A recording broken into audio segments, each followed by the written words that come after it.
वालेकुम डॉक्टर साहब, बहुत बहुत शुक्रिया आपके वक्त के लिए। डॉक्टर साहब, सबसे पहले तो बड़ा सादा सा सवाल है, आपकी एक्स पार्टी पाकिस्तान तहरीक इंसाफ के कमज़ोर होने से ताकतवर कौन हुआ है?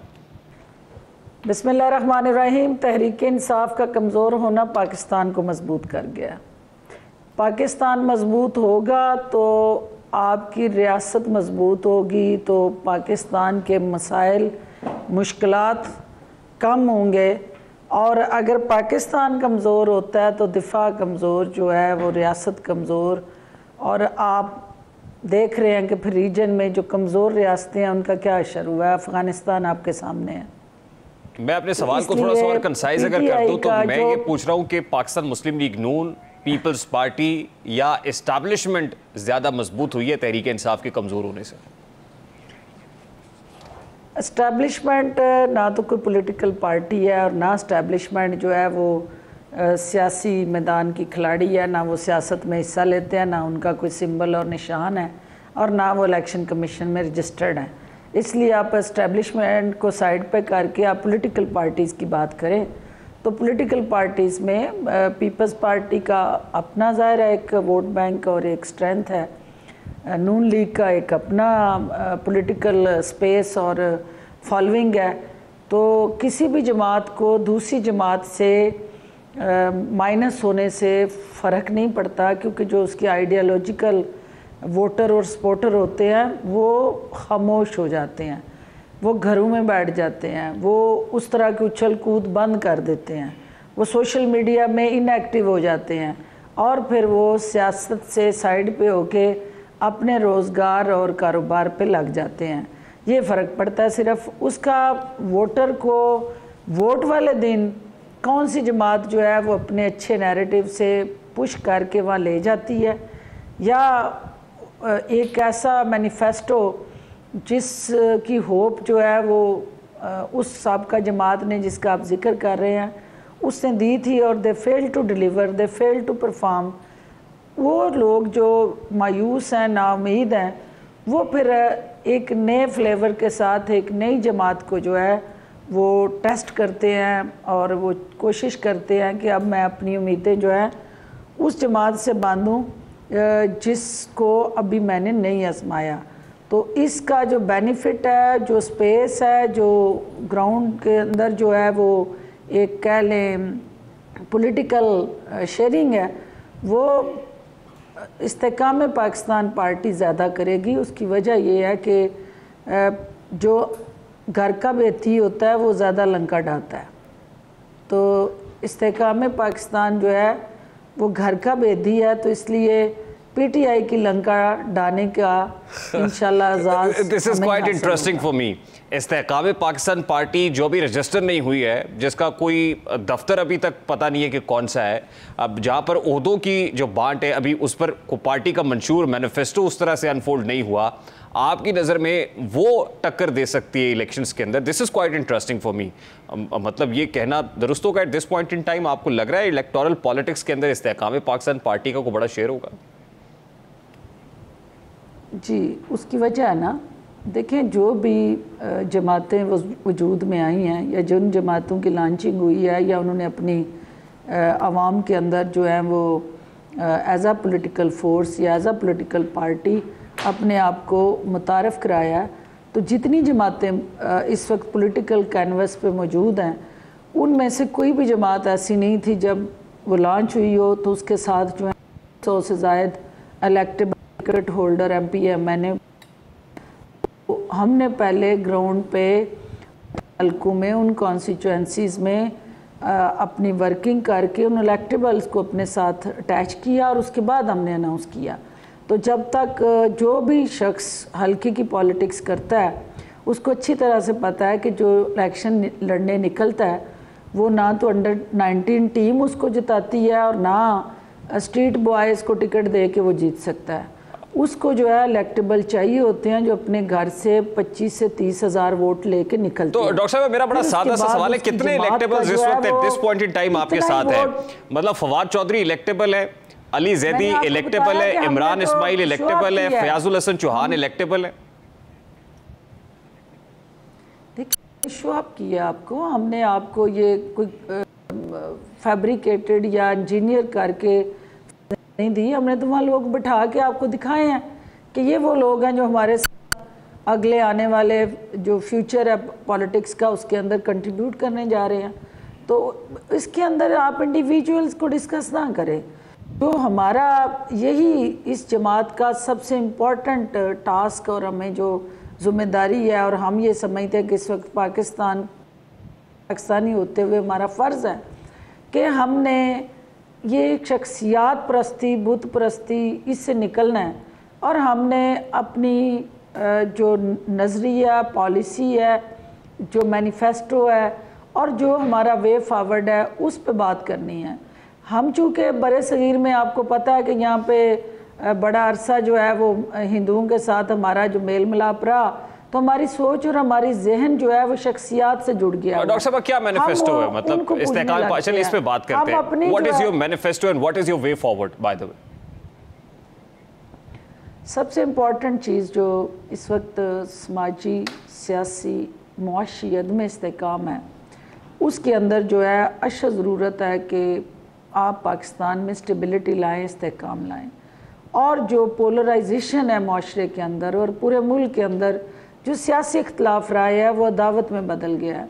जो सियासी हरीफ हैं वो हमने उनको दुश्मन बना लिया। तो इस वक्त पाकिस्तान को एक यूनिटी की ज़रूरत है। तो हमारा सबसे पहला एजेंडा पॉइंट और मैनिफेस्टो का कि हमने पाकिस्तान को मुत्तहिद करना है। यूनाइटेड पाकिस्तान हमारा सबसे पहला स्लोगन है। फिर उसके साथ जो है वो एक स्ट्रेंथन पाकिस्तान, एक प्रोग्रेसिव पाकिस्तान, एक एनलाइटेंड पाकिस्तान, एक मॉडरेट पाकिस्तान। तो एक ऐसा मुल्क जिसके अंदर जो है हर शख्स उसको ओन करे, तेरा मेरा पाकिस्तान नहीं, हम सब का पाकिस्तान, अपना पाकिस्तान। उसमें नए पुराने की भी हम बात नहीं कर रहे, हम अपने पाकिस्तान की बात कर रहे हैं। तो जिसको आप ओन कर लेते हैं ना, जिस चीज़ को आप ओन करते हैं वो उस चीज़ से आपको अकीदत होती है, लगाव होती है, फिर आप उसके नफ़े और नुकसान में हिस्सेदार बनते हैं। जिसको आप ओन नहीं करते उसको फिर आप डिफेम भी करते हैं, उसको डिग्रेड भी करते हैं, आप जो है वो बदनाम करके बगलें भी बजाते हैं। और पाकिस्तान इस वक्त जिस मुश्किल से गुज़र रहा है, हमें सियासत और रियासत दोनों को इकट्ठे लेके चलना है। डॉक्टर साहब, सिर्फ आप सियासत करने के लिए इस मुल्क के अंदर रियासत को जख्मी नहीं कर, खूबसूरत बात है, ये हमारा खूबसूरत बात है। देखिए, खुददार, खुशहाल, खुद मुख्तार पाकिस्तान का नारा फी ज़माना हर पॉलिटिकल पार्टी ने लगाया जो भी इलेक्शंस में जारी होती है। मुल्क को एशियन टाइगर बनाने की बातें भी बहुत सारी हुई। लेकिन मेरा सवाल ये है कि जैसे आपने कहा इलेक्टेबल्स कामयाबी की ज़मानत होते हैं और मुल्क में 1.5-2 दर्जन का रेवड़ है जिसको हम इलेक्टेबल्स कहते हैं, वो किसी भी पार्टी के पलड़े में डाल दिए जाएं, वो पलड़ा भारी हो जाता है, अल्टीमेटली वो इलेक्शंस में वो विनिंग हॉर्स के तौर पर सामने आते हैं। ये 1.5 से 2 दर्जन इलेक्टेबल्स इस्तेहकाम पाकिस्तान जो टेस्टेड एंड ट्राइड है ऑलरेडी, ये कोई नए फेसेस नहीं है, ये इस्तेहकाम पाकिस्तान लाएंगे आपको लगता है? ऐसे नहीं है। देखिए, आपकी चारों सूबों के अंदर एक स्ट्रक्चर्ड मैकेनिज़्म और कॉन्स्टिट्यूंसी के अंदर हर वो शख्स जो अवाम में पजीराई रखता है, अपनी एक शनाख्त रखता है और उसके अंदर इस मुल्क के लिए काम करने का जज्बा मौजूद है, वो शख्स जो है वो इस जमात का एक हरावल दस्ता बनेगा। जिन इलेक्टेबल्स की आप बात कर रहे हैं या जिन जो आपको पसंद नहीं है, शायद वो लोग अपने अपने हलके में अपनी जवानियाँ, अपनी उम्रें और अपने ज़िंदगी के बेशतर हिस्से दे चुके हैं। उन्होंने उन हलकों के अंदर जो है वो लोगों के दुखों को, उनकी मुश्किलात को, मुसीबतों को कम करने के लिए ज़्यादा नहीं तो थोड़ा कम रोल प्ले किया होगा, लेकिन उन्होंने किया है। उनको आप माइनस नहीं कर सकते। आपने देख लिया कि आपने टीनेजर्स को फेडरल मिनिस्टर्स बनाया जिन्होंने कभी काउंसिल के इलेक्शन भी नहीं जीते थे। आपने देख लिया कि आपने स्ट्रीट बॉयज़ ला के उनको उन ओहदों पे बिठा दिया कि जिन्होंने अपनी नालायकी और नाअहली से इस मुल्क का बेड़ा गर्क कर दिया। तो आपको ऐसे लोग चाहिए कि जो इनएक्सपीरियंस हों, जिनका एक्सपोजर कोई ना हो, जिनकी ओरिएंटेशन कोई ना हो। नहीं तो मुल्क की सियासत में नए चेहरों की जरूरत नहीं है। जीरो से वो 0 मीटर गाड़ियाँ जो है, 0 मीटर गाड़ी जो है उसको चलाने के लिए एक तजर्बाकार ड्राइवर चाहिए ना। तो आप ये 0 मीटर गाड़ी जो है, हमारी जो पार्टी है, इसको हमें उतने ही फहम फरासत और सियासी सूझबूझ वाले लोग चाहिए जो पाकिस्तान को इन हालात में, इस क्राइसिस से बाहर निकाल सके। वो सोशल मीडिया स्क्वाड जो है और गालम गलोच ब्रिगेड जो है, वो तो आपने भुगत ली, इस कौम ने भी भुगत ली, इस मुल्क ने भी भुगत ली। अब हमें कुछ डिफरेंट करना होगा ना, जिसकी वजह से आप अपने लोगों को इस सियासत के उस लैंडस्केप के साथ जोड़ेंगे, क्योंकि सियासत से लोग अगर मुतनफ़र होंगे और जमहूरियत कमज़ोर होगी तो फिर अल्टीमेटली ये मुल्क कमज़ोर होगा। तो इस मुल्क की सर्वाइवल जमहूरियत से जुड़ी है। तो जमहूरियत को एक ताकतवर तनावर दरख्त बनाने के लिए, इसकी आबियारी करने के लिए हमें एक्सपीरियंस लोगों की जरूरत है, आप ये कह रही हैं। तो फिर ज्यादा मौजू कौन हो सकता है? आसिफ अली जरदारी साहब से और पॉलिटिकली मैच्योर लोगों की जरूरत है। मैं वही कह रहा हूँ ना, पॉलिटिकली मियां नवाज शरीफ साहब से, आसिफ अली जरदारी साहब से ज्यादा मैच्योर लोग कौन हो सकते हैं मुल्क की सियासत के अंदर? फिर देखिए, बात यह है कि आपने एक किसी एक जमात या किसी एक फ़र्द का इस मुल्क पे जो है वो ठेके पे तो नहीं लिया हुआ उन दो जमातों ने इस पाकिस्तान को। इसके अंदर बाकी जमातों की भी गुंजाइश है ना। तो अगर कोई और जमात फ्रंट फुट पे आके इस मुल्क को मुश्किल से निकालने के लिए आगे बढ़ती है तो इट्स अ गुड साइन, और change is always a good sign. ठीक, let me ask this way, लेकिन देखते हैं कि ला कौन रहा है। बिल्कुल ठीक कह रही हैं आप। लेट मी आस्क दिस वे कि इमरान खान की चेयरमैन पीटीआई की नाकामी की बहुत बड़ी वजह क्या थी आपके नजदीक? स्ट्रीट बॉयज, अंडर 19 टीम, और किसी की ना सुनना, no team work, solo flight, one man show, मैं कल्ला ही काफ़ी हाँ। वो कल्ला ही काफ़ी क्या नारा ले डूबा सबको, क्योंकि लीडरशिप जो होती है टीम वर्क से चलती है। आप सुनाते नहीं, आप सुनते हैं।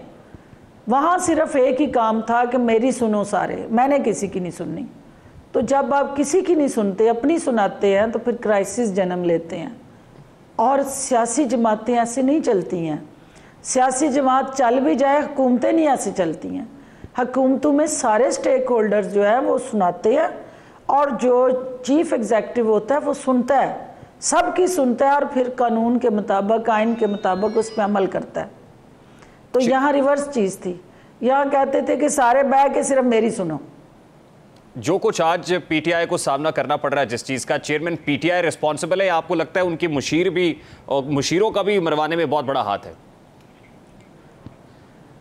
देखिए, कोई शख्स भी जब तक वो कानून का कच्चा ना हो, उसको कोई उसके कान भर नहीं सकता, उसको मिसगाइड कर नहीं सकता। और घर के अंदर जो इंसान का सबसे इम्पॉर्टेंट टाइज होती हैं, वो उसकी फैमिली होती है, उसके बच्चे होते हैं, उसकी वाइफ होती है। और होम मिनिस्टर जिस घर में तगड़ा होता है, आपने देखा हमेशा वहाँ डिक्टेशन चलती है।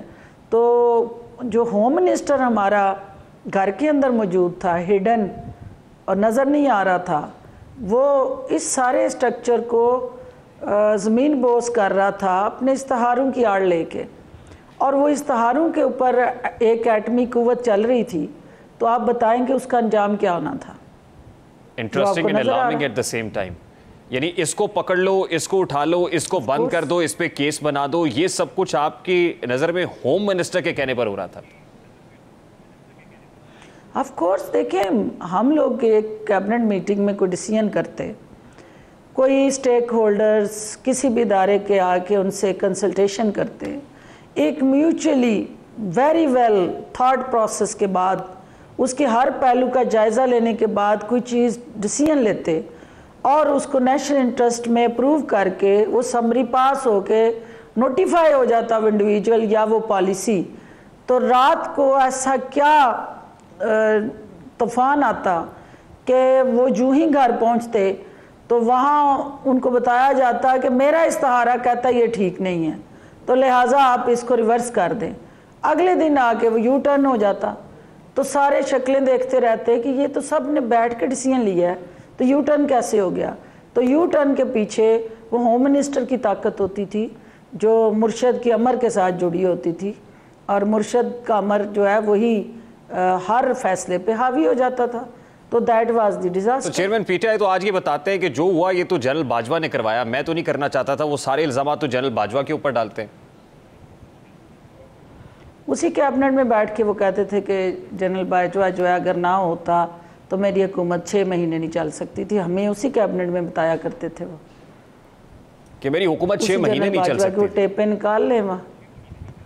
हाँ, ऑफ कोर्स उनको वो अप्रिशिएट करते थे ना कि मैं इन डायरेक्टली वो कन्फेशन करते थे कि मैं इतना नाअहल नालायक था, मेरी टीम इतनी नाअहल नालायक थी, मुझे तो कुछ आता नहीं था।